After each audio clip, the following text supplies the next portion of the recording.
Ịfụkwala ego anụ wee wetara from federal government, the House of National Assembly ya establish Tinubu wee approve kịta na va adọgasị a sị na release ya na 16.6 billion.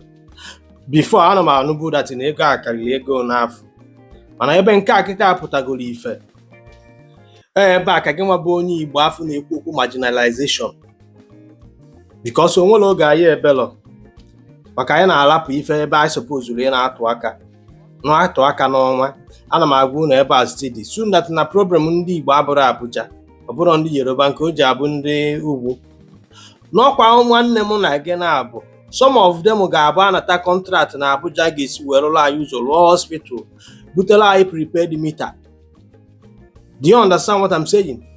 For sure their favorite contractor, sorry. Then all hand the contract over to their favorite contractor for a bubia percentage in kefa. For your supervise the contract after your all of Maluchali Alucha Obago, they don't care. Every now and then I have to social media and now marginalize the. Now, Diego Akita and I handle this our brother over now. He have only Bonak handle over, Obudo Nyausa, only Boniku Yaketa. So you got that Milikita no, each in it up with 4 years second and now marginalize Yana Nigeria.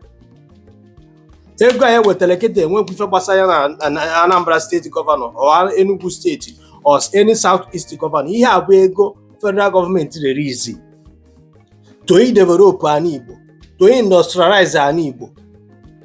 So all question that in a Igbo kete, especially youth Igbo, suppose you chetanya when at this money, money case we spend that money. At least also suppose that Apatani Enugu and Atola can see either to name with an federal government release 16.6 billion. No, here KJ way many Enugu. Abatana Abia State Atokwaka, no here KJ way develop Abia. No ihe ka eji ewe develop na Ebonyi, no ife ka eji ewe develop n'Imo, no ife ka eji ewe develop na Anambra State. Ụdị ife ka suppose ri na anụ apụkwa maka kịta conference afa na host gasị.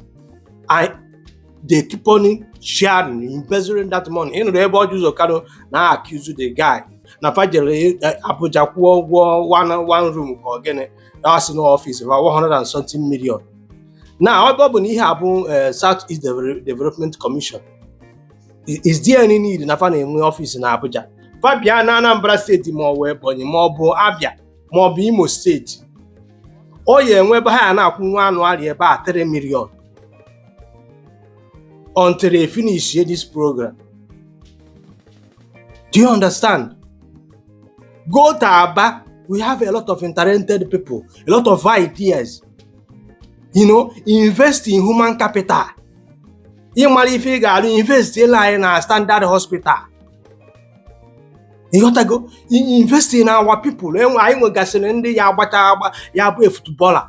I will in the Yakotan chop. I will in the Ghana Wotan jump. I will in the Yana Batan also. Invest in our people. At least you could open a federal government in your year tomorrow. I have no if I know a cage women. Obura ani host to gallery conference na meeting. Echi n'izu na aba asị na ego etipia ewere ha biki na akpechi ya brand envelope ego akwụ.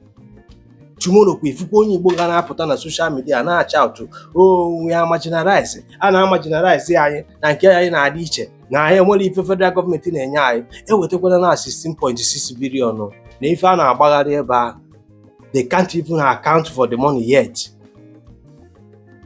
To the extent in onye dị ka ọjụzọ kalụ nekatara ihe anya na-agwa the guy that na ife anụ na-eme na they are not satisfied with it.